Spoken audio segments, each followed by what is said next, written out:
मॉक्स मॉक्स मॉक्स कब देना है, कैसे देना है, कब से स्टार्ट करना है और सबसे इंपॉर्टेंट क्वेश्चन कैसे एनालाइज करना है। And I am sure if you are watching this video आपके भी यही सारे क्वेश्चंस होंगे। So don't worry, today I Kartika Maheshwari is here to clear all your doubts related to mocks. अब सबसे पहले अगर बात करें तो मॉक्स देना क्यों है। ओके तो अब देना इसलिए है, सबसे पहली चीज मसल मेमोरी। एकदम एंड में जाके मॉक्स देना स्टार्ट करोगे कोई मतलब नहीं निकलेगा। एक बॉडी की भी कंडीशनिंग होती है, माइंड की भी कंडीशनिंग होती है कि मुझे आदत लग जाती है कि ठीक है मुझे इस टाइम पे बैठ के मॉक देना है, कैसे मुझे मेरे माइंड को एक्टिव रखना है, रीडिंग करना है, क्या गलतियां कर रही हूँ जो नहीं करना है। तो वो मसल मेमोरी बिल्ड करना बहुत इंपॉर्टेंट है।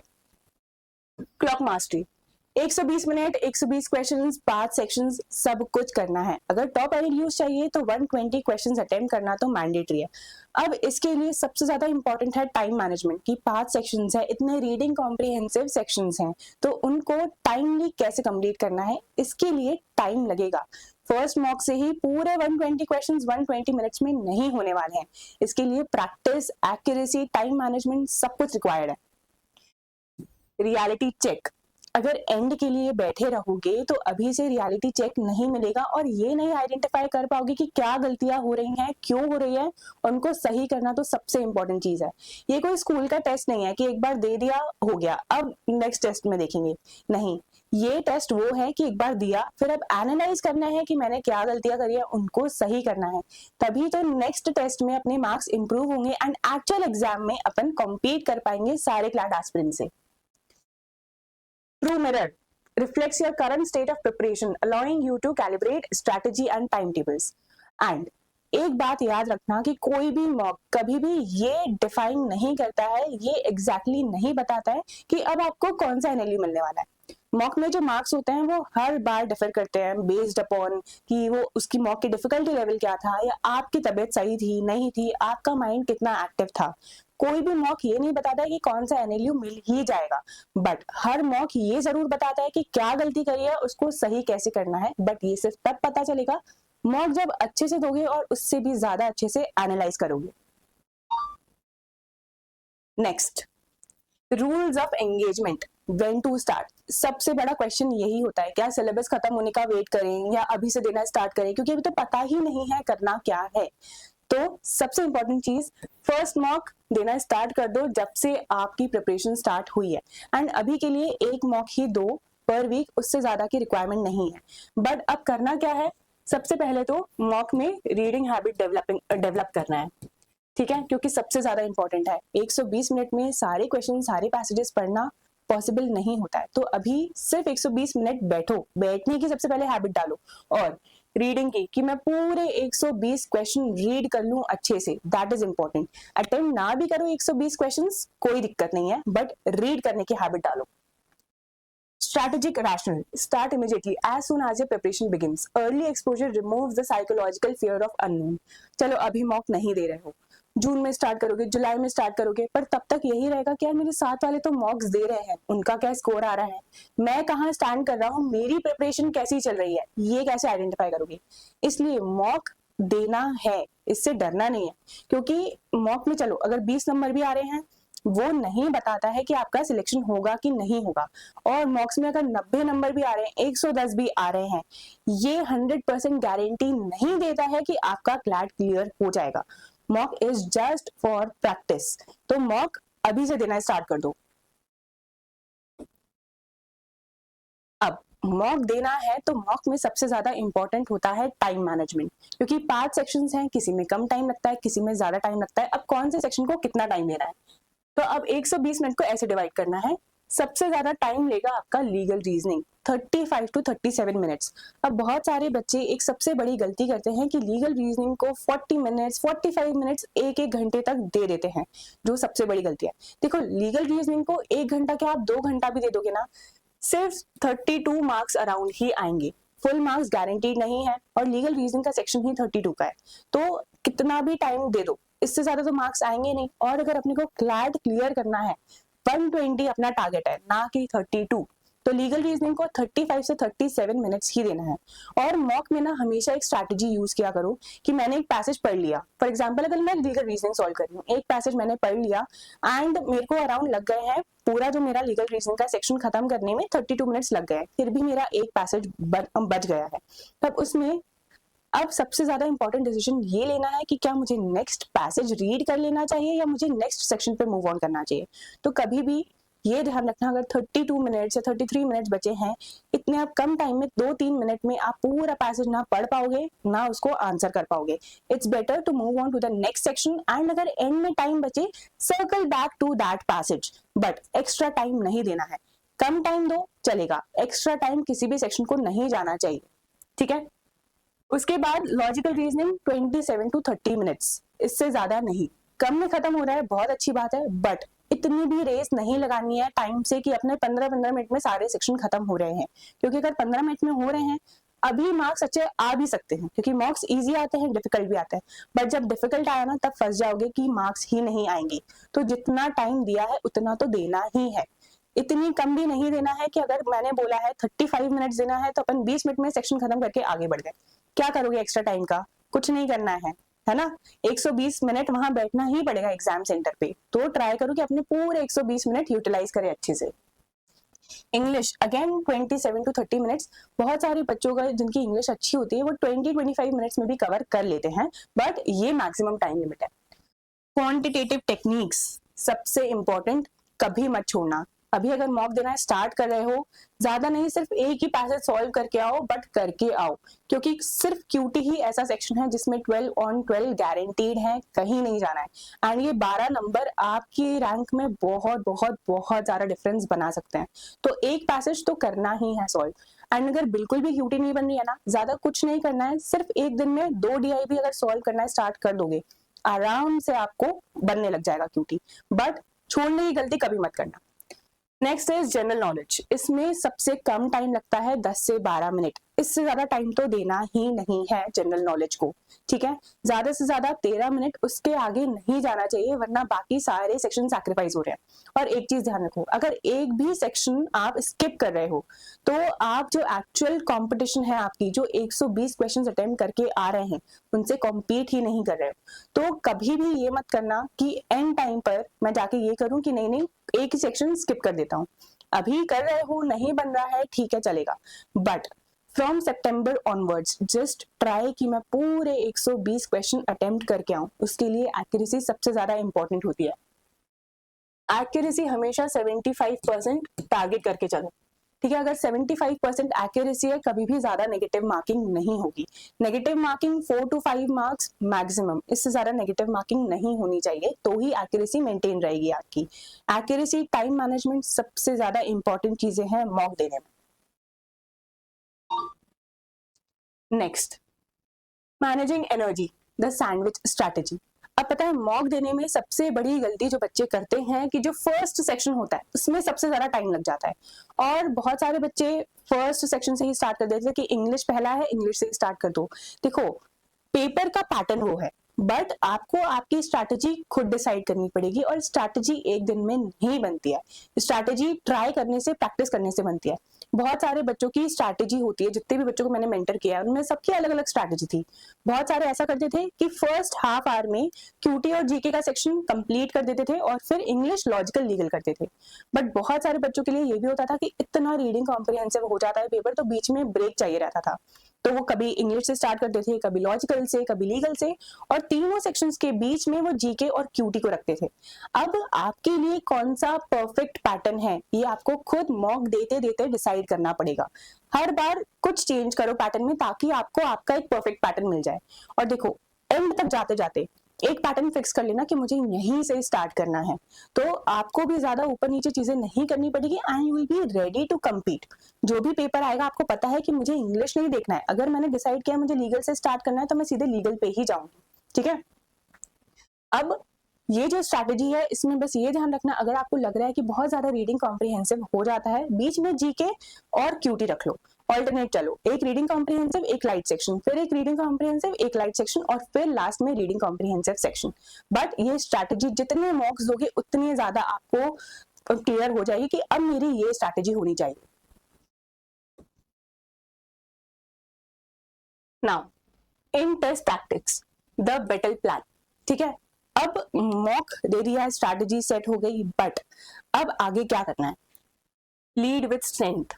सबसे पहला जो सेक्शन हो वो कभी भी आपका वीक सेक्शन नहीं होना चाहिए, वो हमेशा आपका स्ट्रॉन्ग सेक्शन होना चाहिए। आपको पता होना चाहिए कि हाँ, मैं इस सेक्शन में अच्छे से स्कोर कर लूंगी, ठीक है। हमेशा उस सेक्शन से ही स्टार्ट करना, भले वो लीगल हो, लॉजिकल हो, इंग्लिश हो, क्यूटी हो, बट वो आपका स्ट्रॉन्ग सेक्शन होना चाहिए। Scavenge for marks. अब अगर कोई भी पैसेज ऐसा है कि बिल्कुल ही सर के ऊपर से जा रहा है, बहुत सारे बच्चों को जियोपॉलिटिक्स में प्रॉब्लम आती है, बट ये मत करना कि बस पैसेज देख के ही उसको छोड़ दिया, सबसे बड़ी गलती। कोई भी पैसेज कितना भी टफ हो, उसमें एक दो क्वेश्चंस स्ट्रेट फॉरवर्ड रहते हैं, जस्ट ट्राई कि वो एक दो क्वेश्चंस ही अटेम्प्ट कर दो। You are not required to attempt all the passages initially, but at least attempt 1 or 2 questions from all the passages. कोई भी पैसेज एकदम ब्लैंक नहीं जाना चाहिए। Target precision, accuracy as I said 70 to 80% होनी चाहिए, तो ही आपकी नेगेटिव मार्किंग ज्यादा नहीं होगी, क्योंकि अगर नेगेटिव मार्किंग ज्यादा होने लग गई ना तो वो बाद में दिक्कत हो जाएगा कि अटेम्प्ट अपन पूरा कर रहे हैं, बट अगर 120 में से अपनी एक्यूरेसी ही 50% आ रही है तो उन मार्क्स का कोई मतलब नहीं है। The art of skipping. अब स्किप कैसे करना है कोई भी पैसेज। अब यहाँ तो मैंने बता दिया कि अगर कोई भी पैसेज बहुत ब्रूटल लग रहा है तो पूरा नहीं छोड़ना है, एक दो स्ट्रेट फॉरवर्ड क्वेश्चंस अपन कर सकते हैं अटेम्प्ट, ठीक है। अभी आइडेंटिफाई कैसे करना है कि कोई भी पैसेज बहुत ज्यादा टफ है। तो देखो, अगर कोई भी पैसेज रीड कर रहे हो ना, उसके पहले एक बार क्वेश्चंस गो थ्रू कर लो। नेक्स्ट स्टेप आपका ये होना चाहिए कि फिर पैसेज रीड करो, और अगर पैसेज रीड करते टाइम, फर्स्ट टाइम रीड करने पे अगर आपको 50 to 70% समझ नहीं आ रहा है, स्किप दैट। सिर्फ वो एक दो स्ट्रेट फॉरवर्ड क्वेश्चंस मिल रहे हैं, वो आंसर कर दो। बट देखो, अगर फर्स्ट टाइम में 50 to 70% नहीं समझ आया ना, सेकेंड टाइम, थर्ड टाइम कितनी भी रीडिंग कर लोगे, कुछ समझ नहीं आएगा, तो इट्स बेटर उस पैसेज को छोड़ दो। Ruthless elimination. अब इसमें अगर आप मॉक दे रहे हो, अच्छे से प्रैक्टिस कर रहे हो, आपको ये तो श्योरिटी रहेगी कि 4 में से कौन से 2 ऑप्शंस हैं जो 100% गलत है। सबसे पहले उनको एलिमिनेट करो। उनको एलिमिनेट करने के बाद फिर राइट आंसर अगर ढूंढना चाहोगे ना तो बहुत कम टाइम लगेगा। एक्टिव रीडिंग, अंडरलाइन करते रहना। अब देखो, कंसोर्शियम का नोटिफिकेशन एक बार आया था कि अंडरलाइन नहीं करना है, बट बहुत सारे बच्चों ने ऑब्जेक्शन उठाया कि इतना बड़ा पेपर है, अगर अंडरलाइन नहीं करेंगे तो याद तो कर नहीं सकते हैं। तो फिर कंसोर्शियम ने अलाउ कर दिया था कि आप पैसेज अंडरलाइन कर सकते हो। तो मेक श्योर कि अभी से हैबिट डालो पैसेज अंडरलाइन करने की। बट अंडरलाइन करते टाइम एक सबसे बड़ी गलती जो ऑलमोस्ट हर बच्चे करते हैं, दैट इज वो पूरा पैसेज अंडरलाइन कर देते हैं। ये बिल्कुल नहीं करना है। पूरा पैसेज अंडरलाइन कर दोगे तो क्या समझोगे, क्या याद रखोगे, क्या आंसर करोगे? इसलिए मैंने बोला था कि सबसे पहले क्वेश्चंस पढ़ना, क्योंकि अगर क्वेश्चंस पढ़ लोगे ना तो एक आपके पास भी डायरेक्शन रहेगा कि अब मुझे पैसेज में से आइडेंटिफाई क्या करना है। अब जहां भी आपको कीवर्ड्स लग रहे हैं, जो इंपॉर्टेंट कीवर्ड्स हैं, सिर्फ उनको अंडरलाइन करना है, पूरा पैसेज अंडरलाइन प्लीज मत करना। Next is the post mock autopsy pipeline. सबसे इंपॉर्टेंट चीज, मॉक दे दिया बट अगर एनालिसिस नहीं किया है, you are wasting 2 hours in that week. क्योंकि अगर मॉक देने के बाद एनालिसिस नहीं कर रहे हो, कोई मतलब नहीं निकल रहा है मॉक देने का, भले ही आपका कितना भी अच्छा स्कोर आ रहा है, 100 आ रहा है, 110 आ रहा है, बट अगर एनालिसिस नहीं हो रहा है, you are just wasting your time. अब एनालिसिस कैसे करना है? Step 1 is resolve. जो भी क्वेश्चंस गलत किए हैं या अटेम्प्ट ही नहीं किए, उनको एक बार दोबारा सॉल्व करो बिना टाइमर के, ठीक है। इससे आपको पता क्या चलेगा कि क्या एक तो मार्क्स चेंज हुए हैं, पहले मॉक में कम थे अभी ज्यादा आए हैं, और वो हुआ है तो क्यों हुआ है, क्या मुझे मॉक के टाइम पे इतना टाइम मैनेजमेंट नहीं हो पाया, या क्या गलती हुई, मेरे को कॉन्सेप्ट नहीं आता था, मैंने कुछ गलत पढ़ लिया था, मैंने कुछ इंपॉर्टेंट वर्ड्स मिस कर दिए थे। अब ये जो आप रिसॉल्व कर रहे हो ना, ये बिना टाइमर के करोगे तो आपके पास सफिशिएंट टाइम रहेगा कि मैं एक पैसेज अच्छे से पढ़ लूं और फिर सॉल्व करूं। अब इसके बाद रीड एक्सप्लेनेशंस। जब एक बार समझ आ गया है कि मेरे से गलती क्या हुई है, तो फिर सारे क्वेश्चंस की एक्सप्लेनेशन गो थ्रू करना कि जो एग्जामिनर है उसका क्या मतलब था, उसने क्या रीजन से वो पर्टिकुलर ऑप्शन करेक्ट बताया है। Then you will be able to correct your reasoning, अगर रीजनिंग गैप है तो। Next, video analysis. Initially 3-4 months किसी भी मॉक का वीडियो एनालिसिस स्किप मत करना, क्योंकि वहीं से आपको समझ पड़ेगा कि क्या एनालाइज करना है, कैसे एनालाइज करना है, मेरा क्या इंटरप्रिटेशन था और एग्जामिनर का क्या इंटरप्रिटेशन था। कोई भी मॉक वीडियो एनालिसिस कभी स्किप नहीं करना है, इनिशियल 3-4 मंथ्स एटलीस्ट।